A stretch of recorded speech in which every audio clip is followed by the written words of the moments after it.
Fellow Kenyans, today I'm delighted to return to these grounds of Uhuru Gardens to commemorate the 59th Madaraka Day, and indeed overjoyed because after 58 years of self-rule, this is the first time we are celebrating Madaraka Day at these hallowed grounds. Madaraka Day is significant in our history because it is on this day in June 1963 that our founding fathers of our nation replaced the outgoing colonial government and formed the first indigenous government of Kenya. And with this act, we achieved self-rule, or Madaraka, with Mzee Jomo Kenyatta as our first Prime Minister. However, self-rule was not the same thing as independence. With Madaraka, we had merely surmounted the first hurdle in our liberation struggle. It was 6 months after the first Madaraka Day that we secured our full independence on the 12th of December 1963. On that day, the nation was summoned to these grounds of Uhuru Gardens, and an elated people listened with tears in their eyes as for the first time, our national anthem was played, and then we cheered in boundless joy as our flag was hoisted and the flag of the British was lowered. This act of raising our national flag was not just an exercise in symbolism or a sheer sentimental exploit. It was a sign that we had achieved sovereignty as a nation, but fundamentally, it was a call to all of us to civic duty and responsibility to our people and nation. Once hoisted, our founding fathers reminded us that the flag was not just a cloth painted in designs of 4 colors. Instead, it was a painting of the national wounds and scars that we bear from our liberation struggle, coated with an illumination of our shared aspiration for our future. It was and still remains a picture of the blood we shed to regain what we had lost. It is a reflection of the dignity of our heritage and the pride that we restored. And because the ultimate act of every liberator is to lay down their weapon, the shield and the spear on our national flag is a symbol of our victory, but it is also a notice of readiness should our heritage of splendor be threatened. According to our founding fathers, therefore, our flag is not just a sentimental piece of fabric decorated in ink. We must always remember that each time it flies, it is blown by the last breath of our liberators as they made their final bow to liberate our country, Kenya. And why did our independence heroes choose these gardens as a place to midwife our young nation? What was the significance of these grounds in the history of our liberation struggle? And what did they want remembered by generations to come? On these very grounds sat the largest concentration camp in colonial Africa, holding up to 10,000 freedom fighters at any one given time. Many of our compatriots were tortured and maimed for life in that camp, and many more unknown heroes died in this field. The horrors of this camp and what inspired our founding fathers was that the tree of freedom must be watered by the blood of our patriots. And that is why on Jamhuri Day 1964, we planted a Mugumo tree as a solemn and symbolic reminder of this eternal truth. Although the colonizers killed the messengers in the camp, they could not kill the message. The liberation fever spread across our nation, and the colonizers had no option but to give in. And why do I call Uhuru Gardens hallowed? It is because our founding fathers wanted us to celebrate this ground as a camp of martyrs and the birthplace of a nation, a place of remembrance, healing, and renewal. Each time we gather at this birthplace of our great nation, we must remember that being free is the easy part, but staying free is the difficult part. And although we are now fully free, we cannot continue to claim freedom casually. Instead, we must begin to practice it and jealously guard it against all threats, both foreign and domestic. The practice of freedom comes with a price. If our heroes paid the price to liberate our nation, we must similarly pay the price of nurturing our freedom. But fundamentally, we must remember that the price today is not the price tomorrow. The price of liberating the nation is not the same price of growing the nation. To keep and nurture our freedom, we have to pay a higher price.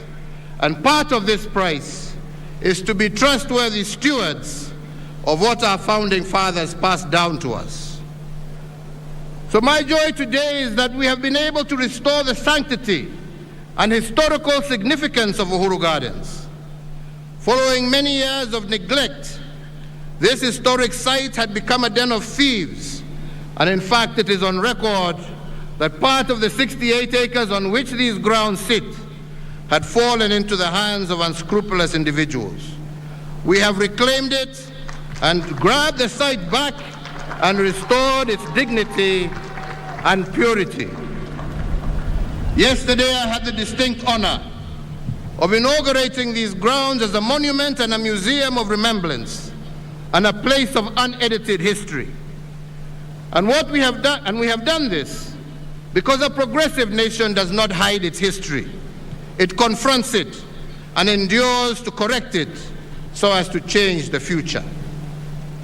Each time we celebrate our liberation struggle, tradition demands that we ponder a series of questions.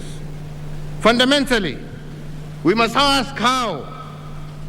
How have we built on what was handed down to us? What account can we give of ourselves as the successors of the cause of our liberators? And can we honestly say that we have been faithful stewards worthy of their sacrifice? On the 9th of April 2013, I assumed office as the nation's 4th president.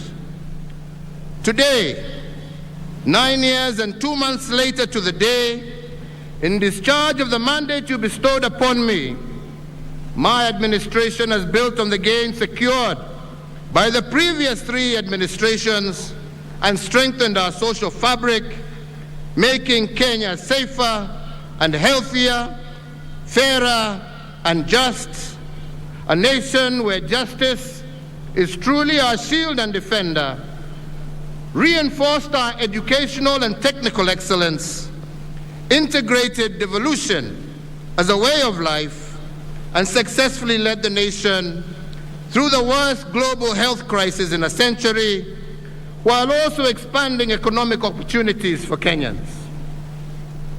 As Kenyans, we often dwell on what and how without asking ourselves why. And so I answer, why have we invested so heavily in infrastructure? Why has my administration extensively equipped and retooled our defense and security agencies and expanded the benefits enjoyed by the staff therein? Why has the government driven digitization in the delivery of public services while also fostering grassroots location and access at the same time? Why has my tenure in office seen so much emphasis on transformative programs, reforms in healthcare, education, agriculture, energy, titling of land, housing and social protection, affirmative action, commerce and industry, and the ease of doing business? We have done all of this because they are interrelated aspects of our national life that are tied together with a singular golden thread, areas of challenge that can become the engines that drive Kenya into a more just and prosperous future. Fellow Kenyans, national security and defense has been a priority area since 2013 because we cannot deliver on our national anthem's promise of plenty within our borders if these borders were porous and insecure. I therefore made security a top priority because I know that without a secure environment, no life can flourish and no enterprise can thrive. With the mandate that was given to me, we silenced the wave of terror attacks that had a stranglehold on our nation. And we achieved this by retooling our security organs and making them more capable to address the dynamic contemporary security challenges that Kenya faces.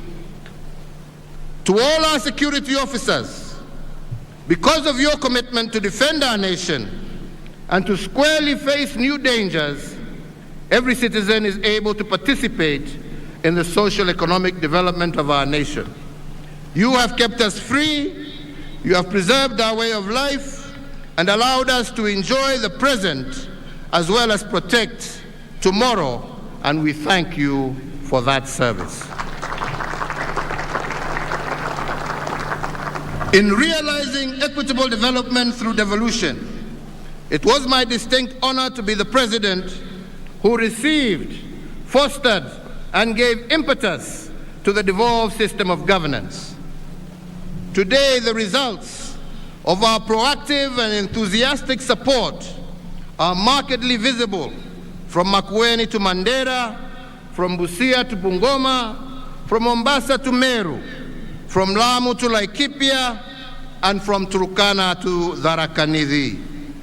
We, with the mandate that you gave, have institutionalized devolution and forever changed the face of Kenya, buoyed by the 2.4 trillion Kenya shillings that we have transferred from the national government to the counties from 2013 to date.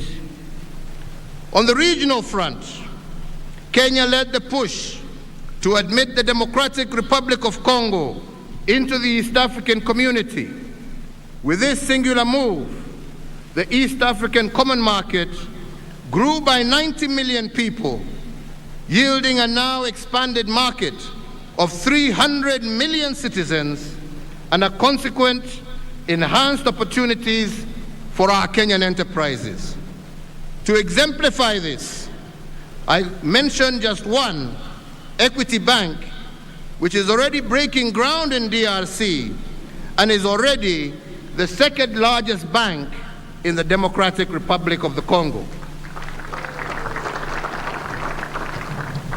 On the global stage, we remain a leader in the cooperative multilateral order, as evidenced by our membership of the United Nations Security Council that has provided us a voice on international peace and security matters that threaten our humanity. This position has cemented our international stature and enhanced opportunities for Kenyans in the diaspora and within the international civil service. In return, diaspora remittances have increased tenfold in the last decade, and they now stand at an all-time high of over Kenya shillings 400 billion in 2021, surpassing traditional exports and making Kenyan human capital our greatest export. With the same mandate, you challenge us to enhance the global competitiveness of our human resource. We did this because every epoch of our nation's history has placed a unique set of demands on the skills and competencies required of our people, which in turn has required us to reform and to recalibrate the content and architecture of our education system. At independence, our founding fathers embarked on a mission of course correction to transition from a colonial education system that prepared learners for servitude to one that gave them the tools to lead a newly independent nation. In 1985, we made yet another monumental shift by transitioning from the 7423 system into the 844 system.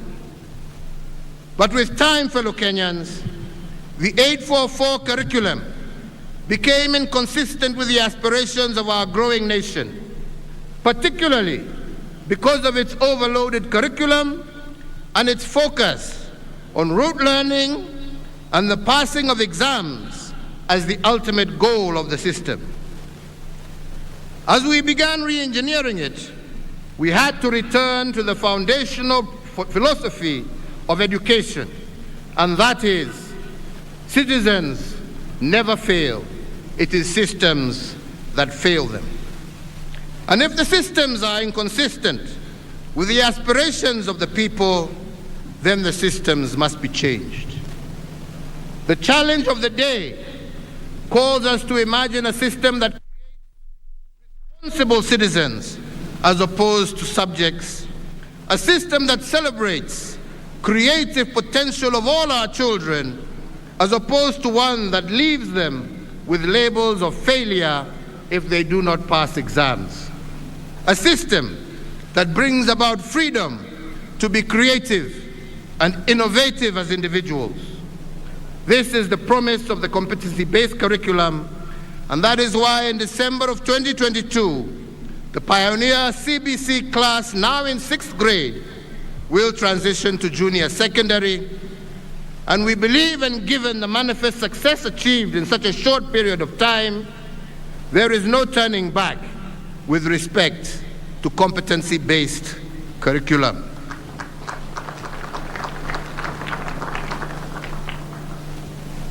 With the same mandate, we have also secured a 100% transition from primary to secondary education, ensuring that no Kenyan child is left behind. We have also achieved Africa's first 1-to-1 child-to-book ratio and restored the integrity of our national exams. In regard to higher education, we live in a time when knowledge is placing other resources as the main driver of economic growth, and thus education has increasingly become the foundation of a greater individual prosperity. Our universities continue to incubate innovations and to prepare the next generation of leaders who are technically proficient and knowledgeable. Talents continue to be nurtured, and a workforce that is globally competitive is, with each passing year, transitioning from our institutions of higher learning into prominent positions locally and abroad. To ensure that even those that are not admitted to universities get an equal chance, we have transformed our technical and vocational education training. Where they stood only 52 institutions in 2013, today Kenya is home of 238 institutes, representing a 435% growth. With this transformation, every Kenyan child has a chance to make it. So, fellow Kenyans, in our effort to foster inclusivity as well as gender parity, the one thing that I am truly proud of is how we have built women leadership and expanded their fields of participation in governance. For a long time, women affairs were relegated to the Department of Social Services, where they were grouped with children. In fact, the first woman to be appointed as a permanent secretary happened 24 years after independence. Margaret Githinji was appointed the permanent secretary for Commerce and Industry on Madaraka Day of 1987. And thereafter, the first woman to become a cabinet minister, the Honorable Nyiva Mwendwa, occurred 32 years after independence in 1995. Today, and thanks to the 2010 Constitution and my commitment to equality and inclusivity, I have had the pleasure of working with 11 women in my cabinet at different times and in different capacities. All of them have occupied high-profile portfolios, and in fact, all the cabinet secretaries for foreign affairs for the last 9 years of my term have been women, and we have seen how they have placed our country globally.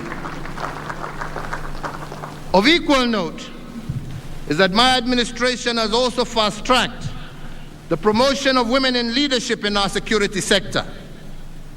I appointed Fatuma Ahmed as the first woman Major General of our Defense Forces in 2018. Similarly, the first holder of the constitutional office of Auditor General of our Republic was appointed under my administration, Mrs. Nancy Gadongo, and she was appointed in 2021 and continues to serve the Republic in that capacity. And of course, we have our three arms of government, one of which is now headed by a woman. After 58 years of our independence, in May of 2021, I had the profound honor of being the first President of the Republic to commence an address with a salutation, Madam Chief Justice, when the Honorable Lady Justice Martha Koome assumed office as the first woman Chief Justice.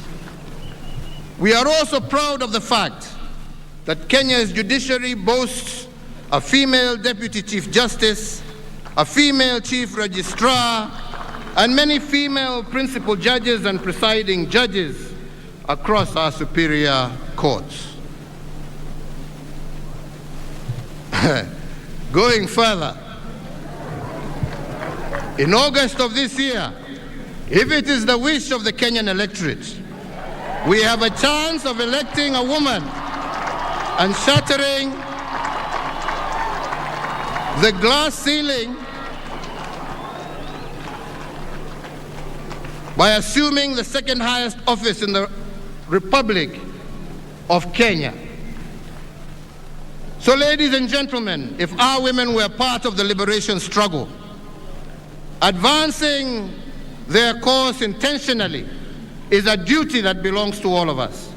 We owe it to them, we owe it to ourselves, and we owe it to our country.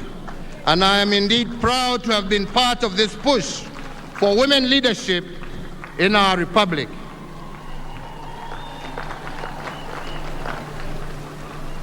Fellow Kenyans, ladies and gentlemen, now I will give a further account of how my administration has multiplied the fruits of our liberation. And I will give this account using 4 legacy frames that have guided our execution of the mandate bestowed on us over the last 9 years. These are what I have been calling the big push investments, economic acceleration, restoration of dignity, as well as political stabilization. I begin with the first legacy frame of the big push investments, and I want to start this frame because the question many have begged is why the heavy investments in infrastructure? I have been asked severally why we have built the dams, expanded ports, built new ones, increased our road network, revived dead railways as we have built new ones. And our logic here has been very simple. It has nothing to do with what we have built, but everything to do with why we did it. The naysayers have said that we should not invest so heavily in infrastructure because people do not eat roads They do not eat bridges. I have refused their pessimism because I know what a new road means to a farmer who has for decades been unable to get their produce quickly to the market. I refuse to delay the dream of world-class ports and fishing support infrastructure because we wanted our fishermen in our oceans and lakes to be able to gain more from their sweat of their brow. I looked at a nation whose potential was being limited by road connectivity and vowed to open up Kenya to ourselves and also to the world. The result has been that once sleepy villages and towns across our country have roared to life and become vibrant centers for economic and social activity. The result was the appreciation in the value and utility of land in many rural and peri-urban areas, instantly elevating many thousands of homes out of poverty. Similarly, fellow Kenyans, we have learned, and that is why we say we must learn from our history, is that when the British built the Kenya-Uganda Railway, some people called it the railway to nowhere, passing through a swamp called Nairobi. But to the colonizers, the railway was not the end game. What the railway was meant to achieve was the end game. Years later, what started off being called the Lunatic Express by cynics converted a swamp called Nairobi into a megacity that is today one of the top 5 cities on the African continent. It opened up an entire hinterland, running from Mombasa on the Indian Ocean to Banana on the Atlantic Ocean in the Democratic Republic of Congo. The railway had transformed the East African landscape, opening up new frontiers of trade, commerce, and urbanization. This demonstrates that infrastructure has a way of turning swamps into cities, dead spaces into high-value property, village shopping centers into huge city malls. Without infrastructure, there is no way of finding new possibilities. And that is why we made it one of our big push investments.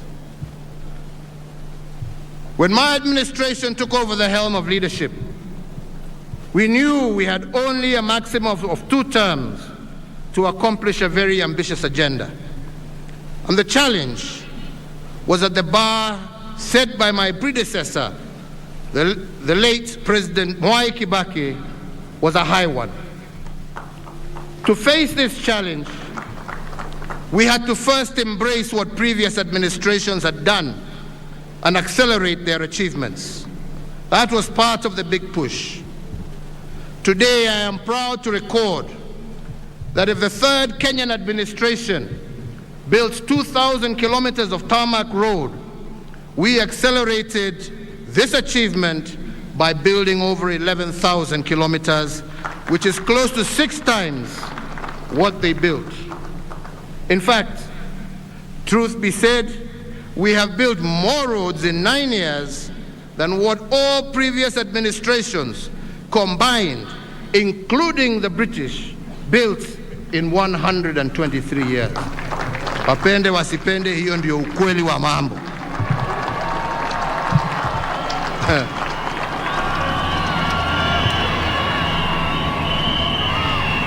If this nation's 3rd administration had set the bar higher, we have set the bar even higher. And the record is there for all to see.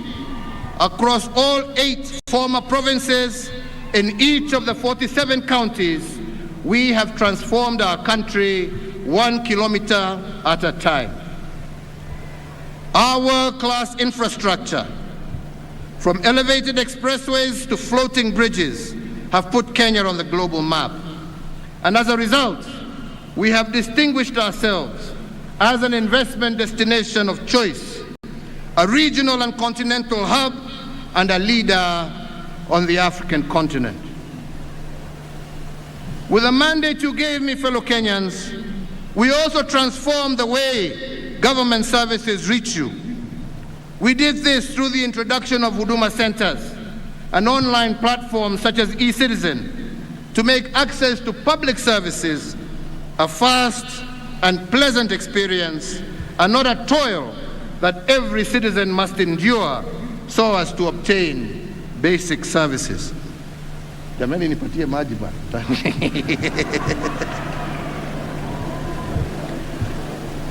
In 2012, who would have believed that passport applications, birth certificates, marriages and business registration, driver's licenses, and so many others could be done online from anywhere in the world? My administration has also supported similar advancement in the independent arms of government, resulting in a situation where Kenyans now file and serve documents for their court cases online, and the era of the notorious missing court file has been firmly put behind us. It is in the life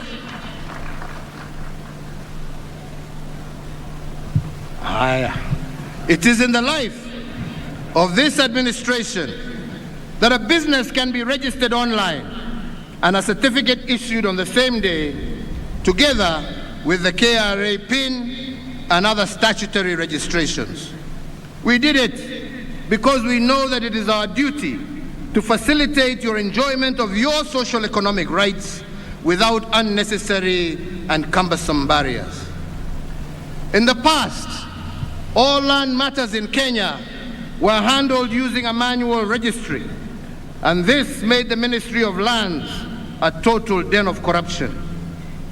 In fact, part of the Wilson Airport runway to my left here had a title deed registered in the name of a private individual. But as part of the reforms in the land registry, the process of stamping out fake title deeds and reversing this fraud has been accelerated. It took previously a minimum of 6 months to do a single land transaction. This has now been reduced to 48 hours using a system called Ardhi Sasa, and similarly, instead of taking 1 to 3 months to do a land search, this system will give you a land search result in 3 to 5 minutes. Thanks to the brigadier. Huyo mama mmeona hapa, msicheze na yeye, amefanya kazi mingi sana. Wale ambao hawapigi kelele ndio wanabadilisha Kenya.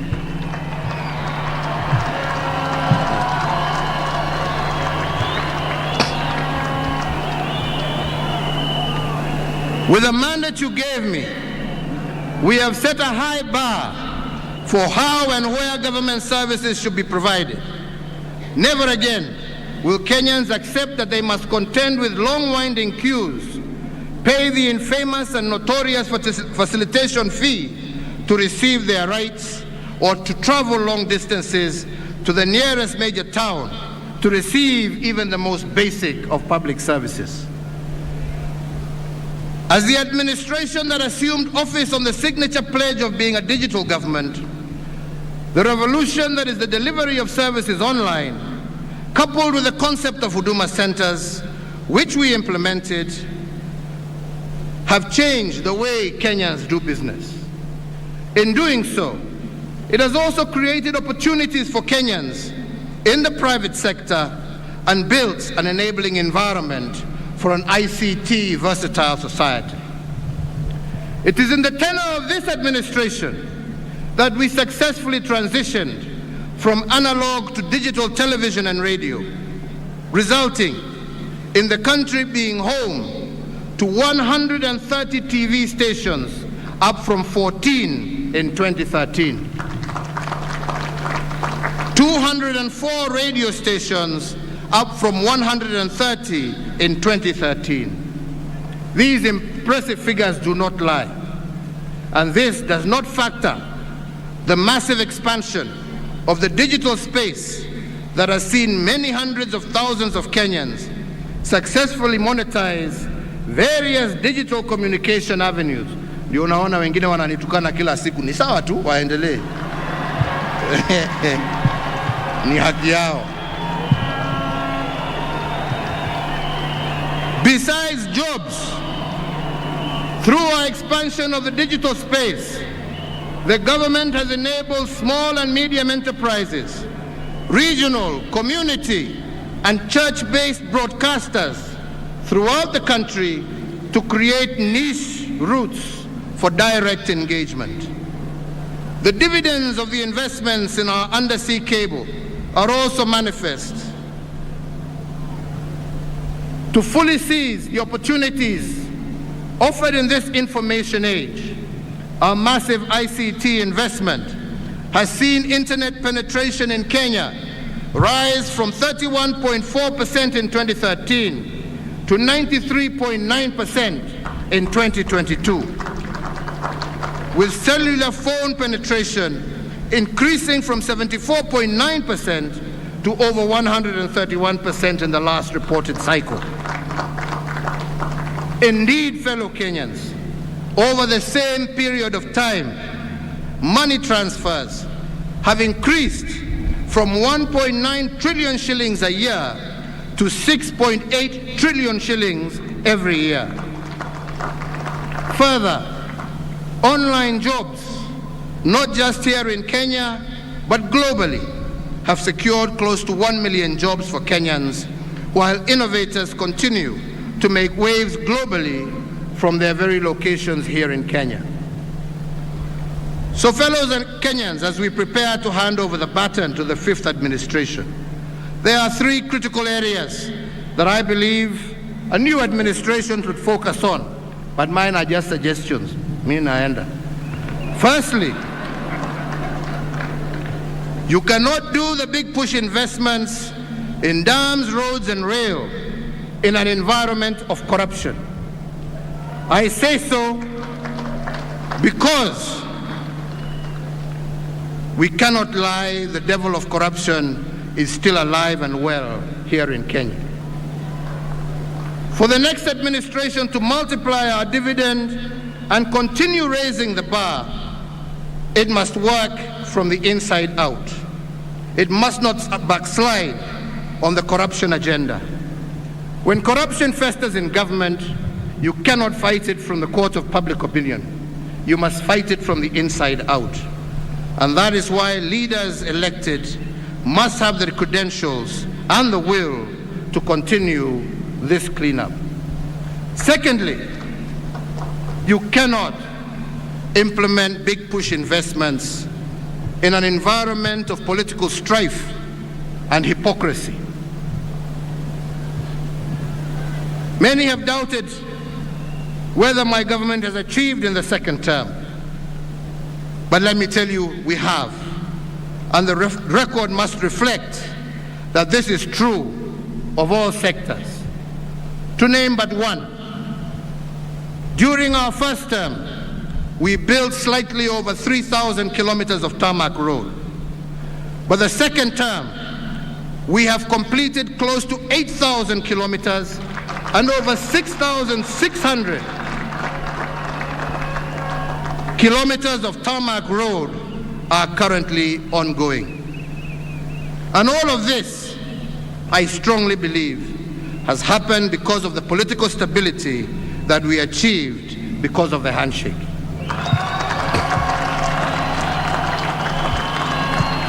Three, big push investments are bold investments, and they call for surgical and sometimes ruthless execution. Such undertakings cannot be fed on the milk of meekness. They need an attitude that shows the contempt card to those who dwell in negativity and naysaying. For instance, many have told you that the expressway that snakes through the heart of Nairobi, our pessimists said that it is impossible. Yet we have done it. And if we had said then that we would do it without a single coin from the taxpayer, except that which was used for the relocation of utilities, including electricity, water, fiber optic cables, many would have said we were dreaming, but we did it. Today, the Nairobi Expressway snakes through the skylines of Nairobi as a wonder.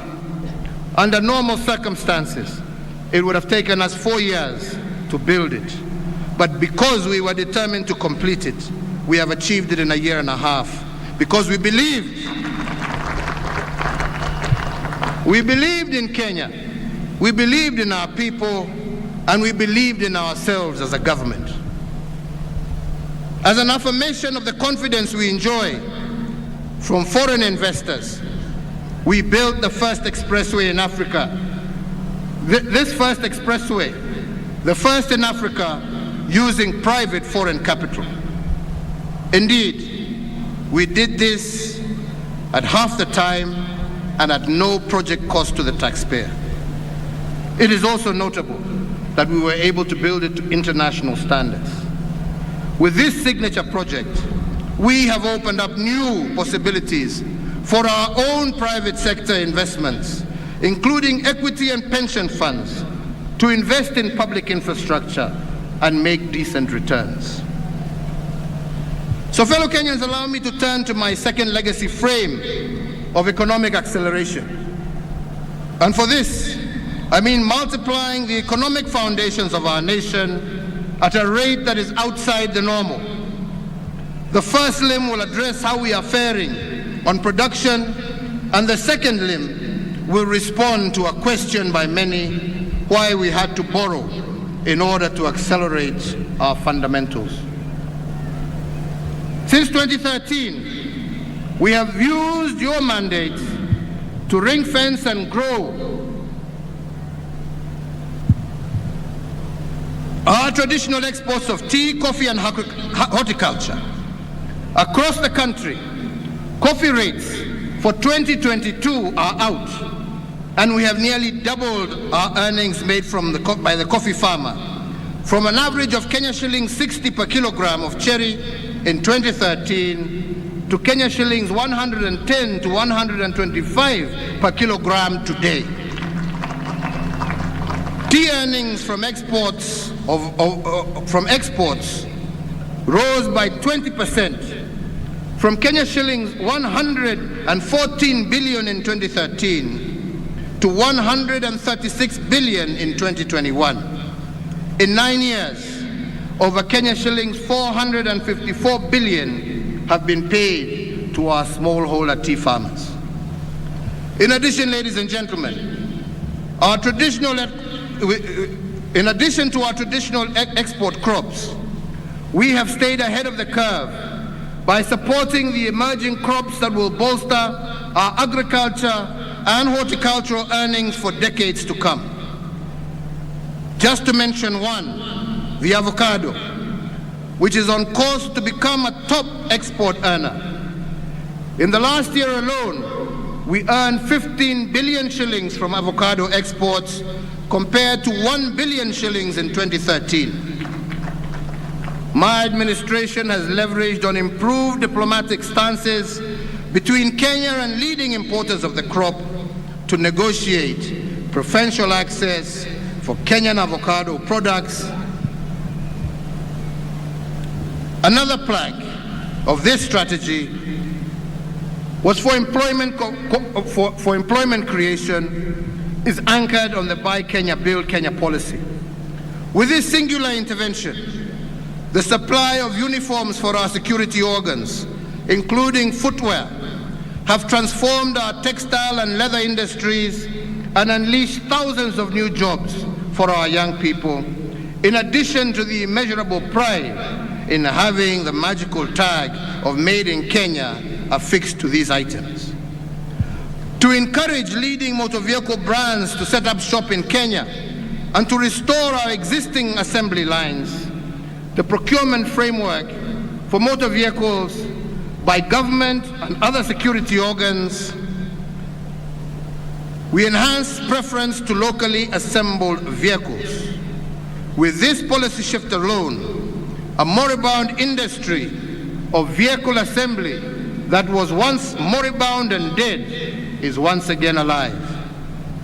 With the mandate that you gave us, the voice of women, youth, and persons with disabilities that was once muted is now at the center of a growing Kenyan enterprise.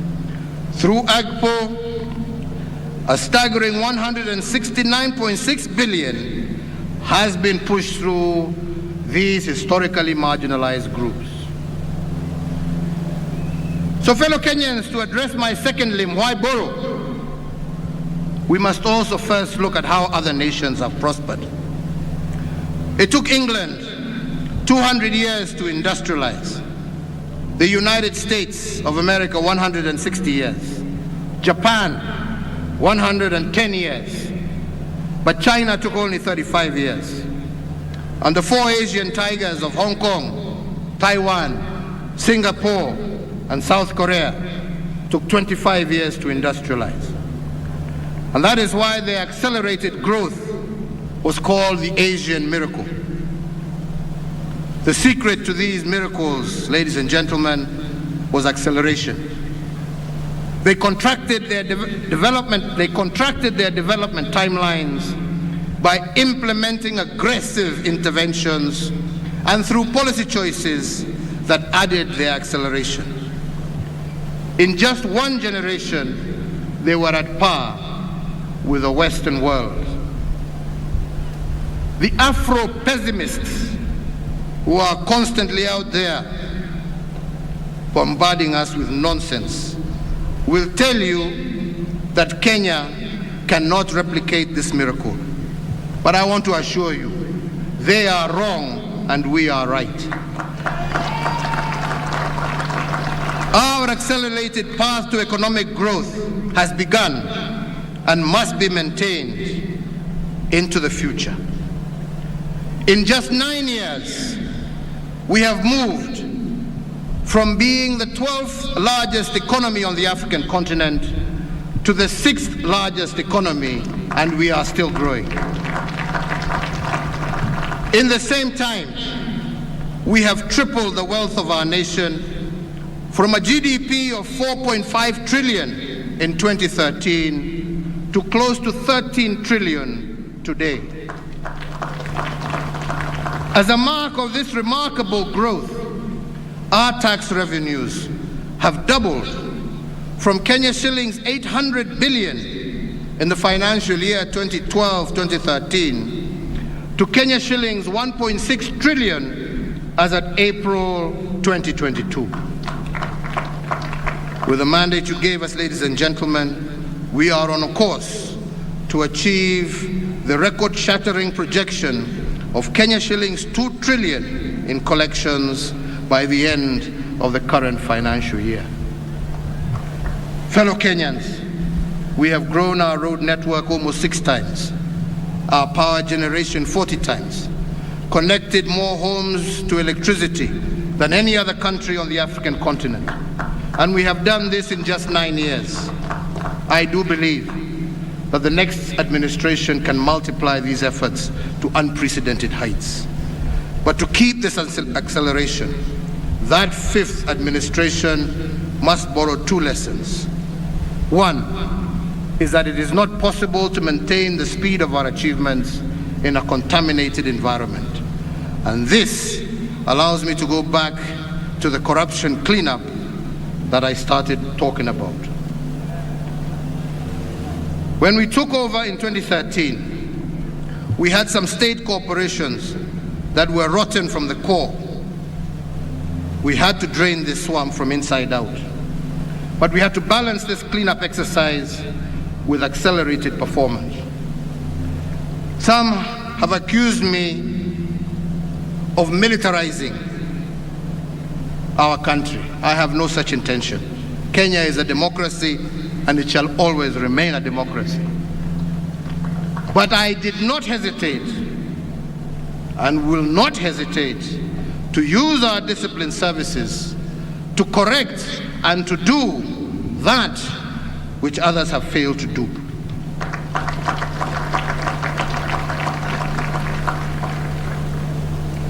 We turn to our disciplined forces and we summon them to the cause of nation building. And the record must reflect that they have not disappointed us. When we gave them the Kenya Meat Commission to manage, they turned it into a profit-making enterprise within a year. The other institution worth of mention is the Kenya Shipyard Limited. This institution had collapsed due to mismanagement and corruption. Then last year, we handed it over to the disciplined forces. Today, this corporation is poised to have the largest shipyard in sub-Saharan Africa.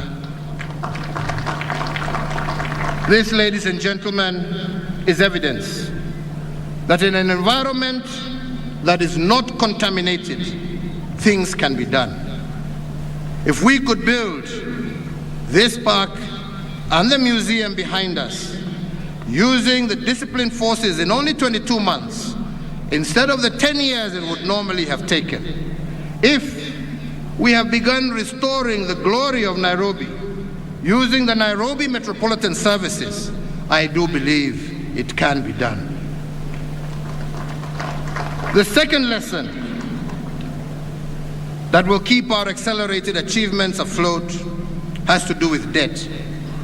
And on this, I want to pose a national question. How much is too much borrowing?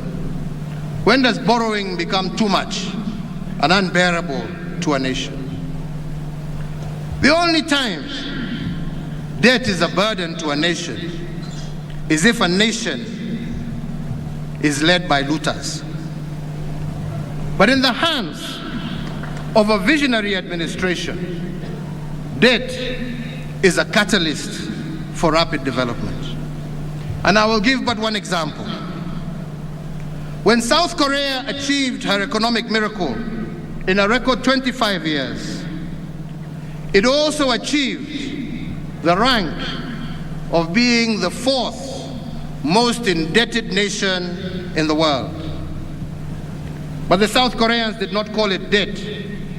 They called it using other people's money to advance their cause. What this means is that nations that have advanced have not necessarily used their own money, especially when they are not endowed with natural resources.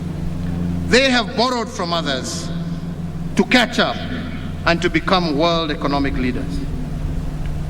And the national question, therefore, to us today is not whether debt is good or bad. The more legitimate question has to do with what the next administration will do with borrowed funds.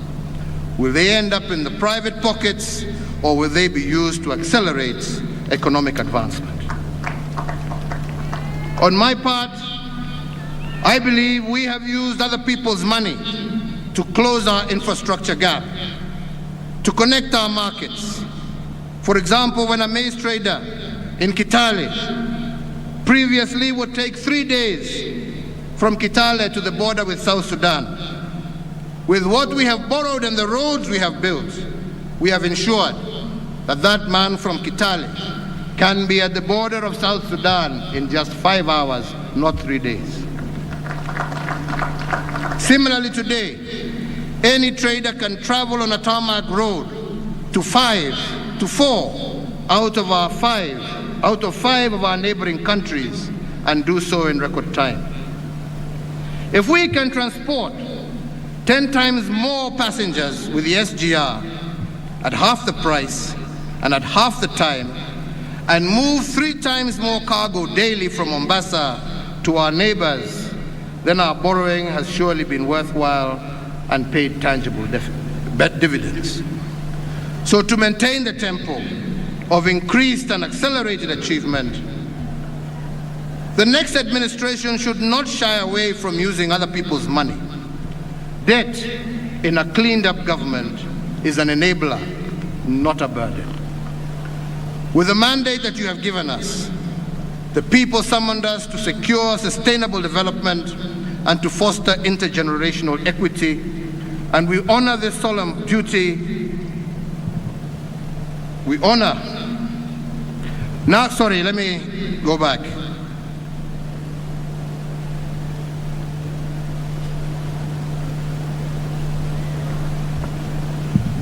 So fellow Kenyans, with the mandate that you've given us, we also move to secure sustainable development and to foster intergenerational equity. We honored this solemn duty by restoring our water towers, protecting our environment through pollution control. We have conserved wetlands and firmly established Kenya as a global leader in the area of sustainable development. Our conservation efforts have fortified our biodiversity, and as a result, we have recorded the lowest levels of poaching in our nation's history. On account of this robust ecosystem, we have registered the highest wildlife population for a majority of those species that were previously endangered. We did this so that every Kenyan can enjoy their right to a clean, healthy environment, and so that our heritage of splendor can be passed down from one generation to another unencumbered.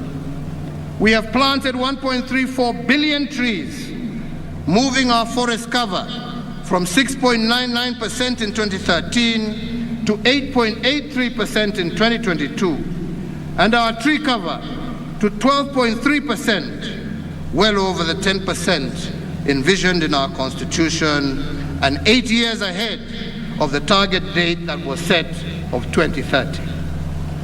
To halt the destruction of water towers, an elusive dream that has eluded every other administration, we contain the encroachment and legal extraction activities in the water tower resources of the Masai Mara Forest Complex.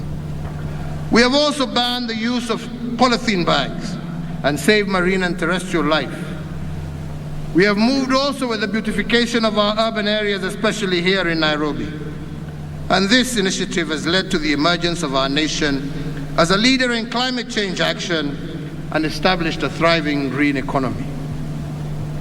We have also moved in the water sector by building dams, including Thiba Dam, Yamo Dam in Samburu, and are on course to complete while starting others such as Thwake Dam, Mwache Dam at the coast, Karimeno Dam here in Kiambu, Sioi Murunye Road Dam in West Pokot, Bute Dam in Wajir, and Soin Koru Dam in Nyanza.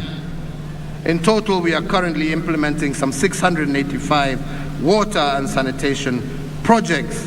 And if we conclude these, which we hope will be concluded by the end of this year, at least 80% of Kenyan households will have access to water and 40% to sanitation.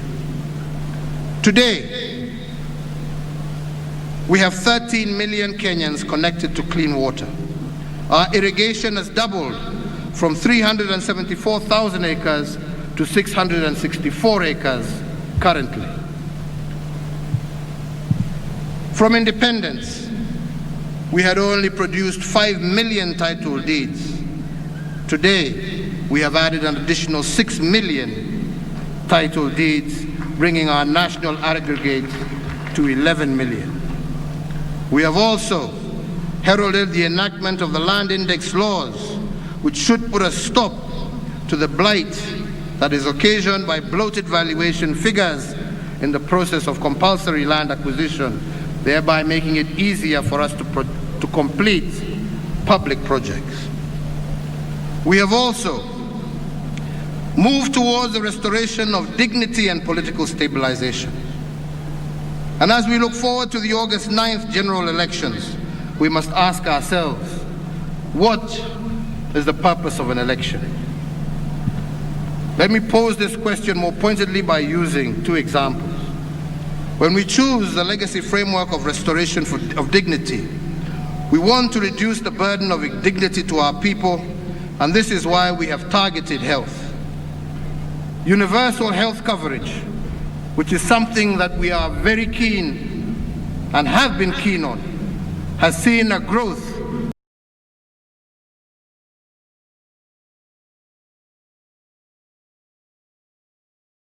of more than 17.1 million Kenyans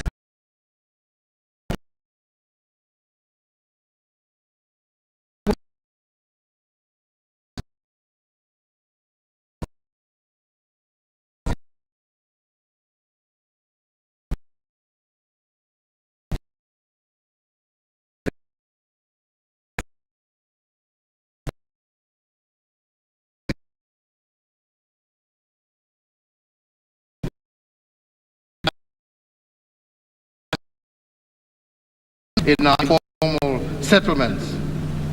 And we have opened a new level 5 hospital in Korogosho, one of those informal settlements.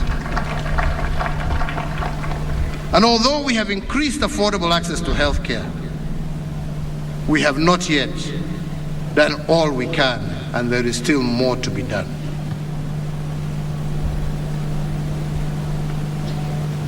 We need, hii sasa imekuwa ndefu.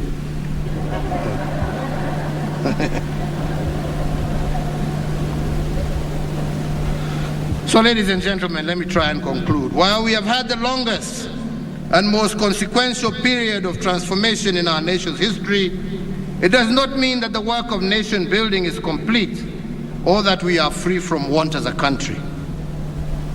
Recurring waves of drought continue to subject some of our brothers and sisters across our country to hunger. It is hard to tell whether the long rains that we expected in April will commence properly or not, or whether we shall have another year, a fourth year of consecutive drought. And even as we contend with these effects, we are also facing challenges rising from other areas that no other generation has faced in over a century. A health pandemic that has caused untold suffering, robbing us thousands of our fellow compatriots, and in its wake, rendering millions jobless. Global tensions today are threatening global food supply and fuel supply chains, causing untold disruptions in transport and logistics, causing skyrocketing prices of basic commodities, food items, leading to higher costs of living and turbulence in international finances, issues that will continue to require attention and vigilance. We are also still faced with security challenges in parts of our country, including Kerio Valley, parts of Marsabit, parts of Laikipia, where bandits cannot even spare our children, robbing us our future. And unemployment is still a major challenge, dampening the spirits of our youth and also disheartening their parents. Equally important to highlight is the threat also to our traditional values and the family as the basic unit of our society.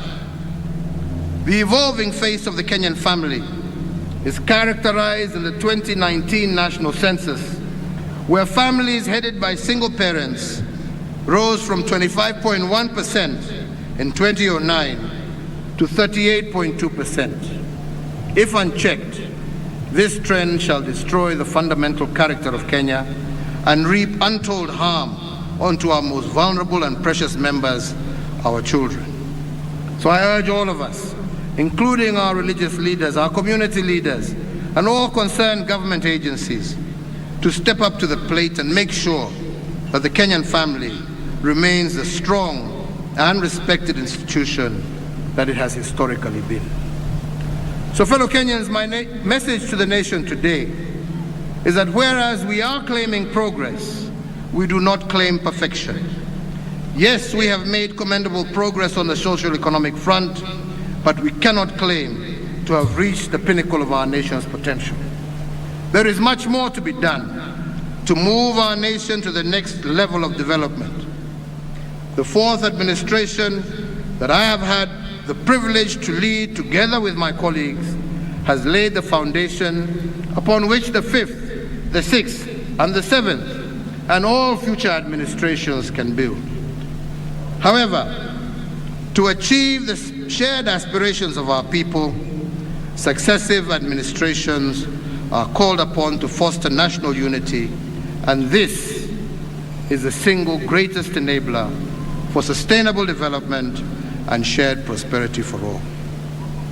Our first collective national duty, therefore, in this forthcoming elections, general elections, on the 9th of August 2022, is to choose peace and stability over fear, hope over hate, and progress over retrogression. On this solemn occasion, we also reflect on the plight of our brothers and sisters who have run into headwinds with the law and are currently serving custodial sentences in our correctional facilities. Indeed, in response to various petitions from actors with the justice and legal sector, and in line with our commitment to restorative justice and reintegration of offenders, on the recommendation of the Power of Mercy Advisory Committee, I have on this day exercised the presidential prerogative of pardon and granted a second chance to some 3,908 inmates.